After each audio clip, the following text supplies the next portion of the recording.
జరగరానిది ఏదో జరిగి ఉంటే గాని సర్వసైన్యాధ్యక్షుడితో అలా ప్రవర్తించరు. ఆ చర్యను మహారాజు అనుమతించి ఉండడు. తన తండ్రిని మచ్చలేని చరిత్ర. రాజు మెచ్చిన సేవాధర్మం ఆయనది. నీతి తప్పని విధి నిర్వహణ ఆయన నైజం. ఆయనలో ప్రవహించే రక్తం కేవలం రక్తం కాదు, దేశభక్తి.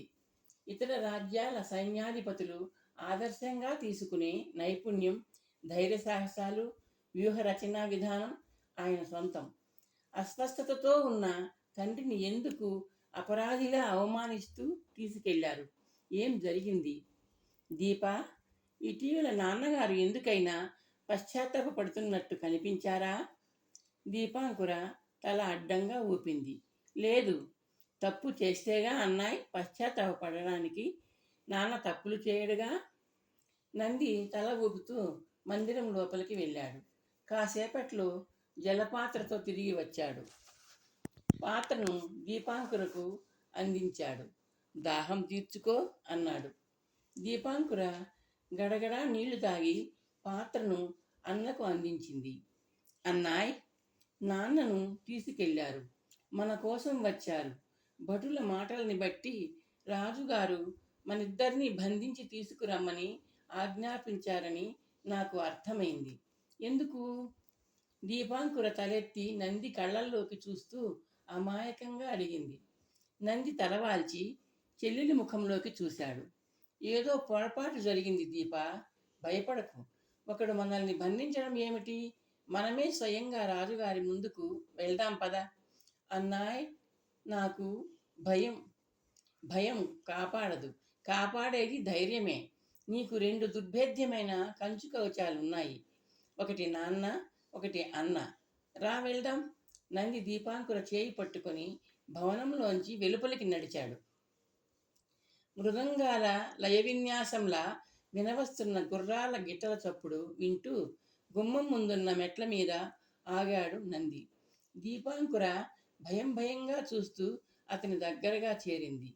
ఇద్దరూ చూస్తుండగానే 20 మంది సాయుధ అస్తికులు ప్రధాన ద్వారం దాటి ఆవరణలోనికి ప్రవేశించారు. ద్వారానికి అడ్డుగా గుర్రాలను ఆపి కిందకి దూకారు. కొందరి చేతుల్లో కత్తులు, కొందరి చేతుల్లో ఈటెలు ఉన్నాయి. భటుల నాయకుడు 2 అడుగులు ముందుకు వేసి నంది వైపు కొరకరా చూశాడు. నంది, నిన్ను బంధించి తీసుకురమ్మని మహారాజు గారి ఆజ్ఞ. నంది మాట్లాడకుండా చూశాడు. తమ రాజుగారి ఆస్థానానికి వెళ్ళాలి. తన తండ్రి అక్కడ నిస్సహాయుడుగా ఉన్నాడు. తిరుగుబాటుకు, బల ప్రదర్శనకు ఇది సమయం కాదు. తన కొడుకు రాజాజ్ఞ ధిక్కరిస్తే తండ్రి బాధపడతాడు, ఆగ్రహిస్తాడు. నంది మెట్లు దిగి ముందుకు నడిచాడు. దీపాంకుర చేతిని పట్టుకుని, నన్ను బంధించండి, నా చెల్లెలు స్వచ్ఛందంగా వస్తుంది, చేతులు ముందుకు చాపుతూ అన్నాడు నంది. ప్రభువుల ఆజ్ఞ అక్షరాలా పాటించడం మా విధి. నీ కాళ్లకు చేతులకు సంకెళ్ళు వేస్తాం. ఆడపిల్ల చేతుల్ని తాడుతో కట్టివేస్తాం. భటుల నాయకుడు గంభీరంగా అన్నాడు. మహారాజు కుబేరవర్మ ఆజ్ఞకు తనకు నచ్చిన పద్ధతిలో వ్యాఖ్యానం చేస్తూ అతని తల విసురుగా కదిలింది. మరుక్షణం 2 ఈటెల మొనలు నంది వక్షం మీద గుచ్చుకున్నాయి. 2 భటులు అతని వెనుకకు జరిగారు. మరో 2 ఈటెలు కసిగా అతని వీపుని గుచ్చాయి. క్షణంలో నంది చేతుల్ని కాళ్ళని ఇనుప సంకెళ్ళు బంధించాయి. రెప్పలు వాల్చి చల్లగా తన శరీరాన్ని తాకుతున్న సంకెళ్లను ఒకసారి చూసుకున్నాడు నంది. అతని చూపులు దీపాంకుర వైపు తిరిగాయి. నల్లరంగు పగ్గం నల్లత్రాచుల దీపాంకుర చేతుల్ని చుట్టి పట్టుకుంది.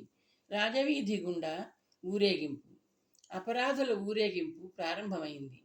సాయుధులైన అష్టిక భటులు అర్ధచంద్రాకారంలో నందిని, అతని చెల్లిని వెంబడిస్తూ ఠీవిగా అప్రమత్తంగా కాపలా కాస్తూ నడుస్తున్నారు. నంది తల ఎత్తుకొని నిర్భయంగా నడుస్తున్నాడు.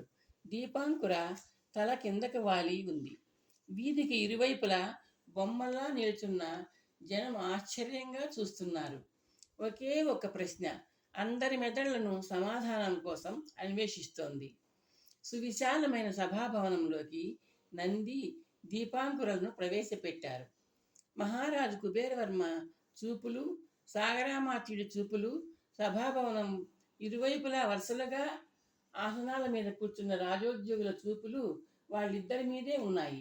వాళ్ళిద్దరి చూపులు ఒకే ఒక వ్యక్తి మీద ఉన్నాయి. ఆ వ్యక్తి రుద్రాక్షుడు. అపరాధిలాగా బంధించబడి నిలబెట్టబడిన రుద్రాక్షుడు. అతను తల తిప్పి సంకెళ్లతో బంధించబడిన తన కుమారుడిని, తాడుతో చేతులు కట్టివేయబడిన గారాల కూతురిని మసకబారుతున్న కళ్ళతో నిస్సహాయంగా చూస్తున్నాడు. తన మీద రాజద్రోహ నేరం, దేశద్రోహ నేరం ఆరోపించబడ్డాయి.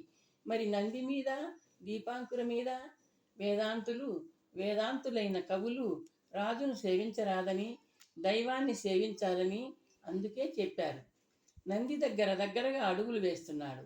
గాడిదల కాళ్లను కలిపి బంధించే తాళ్లులాగా సంకెళ్ళు తన పాదాలను బంధించాయి. ఆ సంకెళ్ళు సభాభవనం నేల మీద రాసుకుంటూ ఆపకుండా లయబద్ధంగా చప్పుడు చేస్తున్నాయి. నంది ఓరగా చెల్లెలిని వైపు చూశాడు. దీపాంకుర ఏడవటం లేదు గాని ఎనలేని విచారం, కొరతవే లేని భయం ఆమె ముఖం మీద 2 రంగుల్లా కనిపిస్తున్నాయి. సింహాసనానికి ముందు సోపానాల దగ్గరగా మహారాజు గారి ఎడమ చేతి వైపు తన తండ్రి నిల్చున్నాడు. ఆయన చేతులు వెనక్కి విరిచి కట్టబడి ఉన్నాయి. తనను నడిపిస్తున్న భటులు తనను రాజుగారి కుడి చేతి వైపు తీసుకెళ్తున్నట్టు గుర్తించాడు నంది. కొన్ని క్షణాల్లో భటులు 2 బాలికలను పక్కపక్కనే నిలబెట్టారు. ఒకసారి మహారాజు వైపు చూసి నంది తన చూపుల్ని తన తండ్రి వైపు మళ్లించాడు. తండ్రి కళ్ళల్లో అవమానం, ఆవేదన ప్రత్యక్షమవుతున్నాయి. దీపాంకుర రెప్పవాల్చకుండా తండ్రినే చూస్తోంది. ఉన్నట్టుండి ఆమె విశాల నేత్రం సరోవరాల నుండి కన్నీళ్లు బుగ్గల మీదుగా కాలువలు గట్టాయి. ప్రభువులకు చిన్న మనవి, రుద్రాక్షుడు ధైర్యం చేస్తూ అన్నాడు. నా కుమార్తె అభంశుభం తెలియని అమాయకురాలు. ఆమెను పెదవి కదపవద్దని అపరాధిని ఆజ్ఞాపిస్తున్నాం, మహారాజు కుబేరవర్మ గంభీరంగా అన్నాడు. ఆయన కంఠస్వరంలో ఆగ్రహం గంటలా మోగింది. నెత్తురు ముద్దల్లా ఉన్న కళ్ళతో సాగరామాత్యుణ్ణి చూశాడాయన. సాగరామాత్య, రుద్రాక్షుడి సంతానం మీద నేరారోపణ ఏమిటి? చిత్తం, ప్రభువులు చిత్తగించాలి. భటనాయకుడు మనవి చేస్తాడు. సాగరామాత్యుడు పైకి లేస్తూ అన్నాడు. నంది దగ్గరగా నిల్చున్న భటనాయకుడి వైపు సాభిప్రాయంగా చూశాడు. భటనాయకుడు 2 అడుగులు ముందుకు వేసి చేతులు జోడించి తలవాల్చి అభివాదం చేశాడు. ప్రభువులు విజయోస్తు. ఈ యువకుడి పేరు నంది. ఇతను 2 నేరాలు చేశాడు ప్రభు. వివరించు కుబేరవర్మ ఆజ్ఞాపించాడు. తన చెల్లెల్ని ప్రభువుల ఆజ్ఞానుసారం తీసుకువస్తూ తమ కర్తవ్యం నిర్వహిస్తున్న భటులను అడ్డుకున్నాడు. ఒక భటుడి కుడి చేతిని విరిచేశాడు. మరొక భటుని కాలు చెరకు గెడలాగా 2గా విరిచేశాడు. ఇది మొదటి నేరం ప్రభు. ఇక 2వ నేరం, మహారాజులు గారి ఆజ్ఞతో భటులు తమ స్వాధీనంలోనికి తీసుకున్న యువతి దీపాంకురను అహంకారపూర్వకంగా విడిపించి తీసుకువెళ్ళి రాజుగారి ఆజ్ఞను ధిక్కరించాడు. సభలో ఒక్కసారిగా గుసగుసలు వ్యాపించాయి. ఆ గుసగుసలు ఆశ్చర్యాన్ని వ్యక్తం చేస్తున్నాయి. రుద్రాక్షుడు తన కుమారుడి వైపు చూస్తున్నాడు.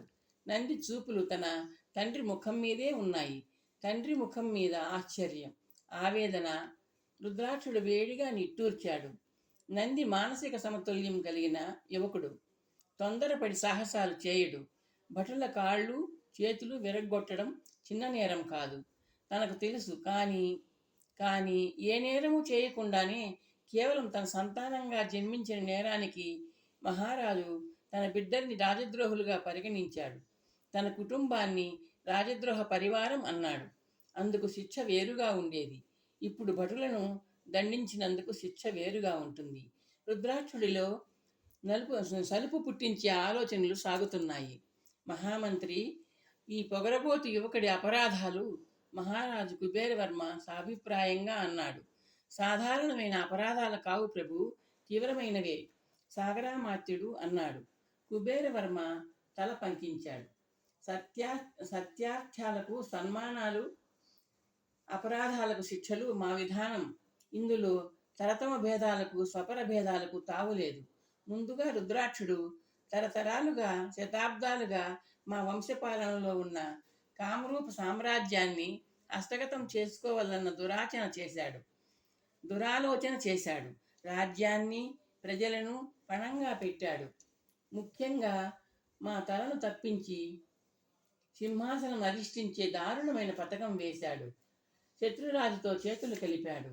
అసాధారణమైన భయంకరమైన నేరం అది. ఇందుకు తగిన శిక్ష మరణదండనే. సభలో తగ్గుస్వరంలో కలకలం బయలుదేరింది. రుద్రాక్షుడు నమ్మలేనట్టు చూస్తున్నాడు. నంది రెప్పపాటు మరిచిపోయాడు.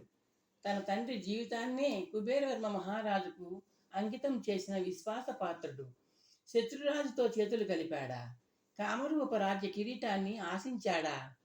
తూలి పడబోతూ తను అనుకున్నట్టు చెల్లెలు దీపాంకరును నిస్సహాయంగా చూశాడు. రుద్రాక్షుడి దారుణ నేరానికి తగినది మరణశిక్షే అయినప్పటికీ అతను చేసిన దశాబ్దాల సేవను 6 పదులు దాటిన అతని వయసును పరిగణనలోకి తీసుకుని అతని యావజ్జీవ కారాగారవాస శిక్ష విధిస్తున్నాం. కుబేరవర్మ కంఠం జేగంటలా సభాంగణంలో మారుమ్రోగింది. ధర్మప్రభువులు సభలో ఎన్నో కంఠాలు నినదించాయి. కుబేరవర్మ చెయ్యెత్తి వారించాడు. నిశ్శబ్దం ఆవరించాక రుద్రాక్షుడి వైపు తీక్షణంగా చూశాడు. అపరాధి రుద్రాక్షుడిని తీసుకువెళ్ళండి. నిర్ణీత కారాగారంలో పడేయండి. నియమిత ఆహారం మాత్రమే అందించండి. భటులు రుద్రాక్షుడిని లాక్కెళ్ళసాగారు. రుద్రాక్షుడి 2 కళ్ళు ఇద్దరిని తదేకంగా చూస్తున్నాయి. ఇద్దరి 4 కళ్ళు అతడిని తదేకంగా చూస్తున్నాయి.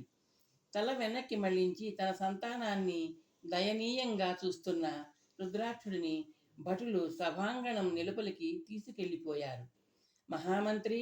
కుబేరవర్మ కంఠం కంగుమంది. మహారాజు పిలుపులో దాగిన భావాన్ని అర్థం చేసుకున్న సాగరామాత్యుడు నంది వైపు చూశాడు. అపరాధి నంది ఏదైనా విన్నవించదలుచుకుంటే ప్రభువులకు విన్నవించుకోవచ్చు.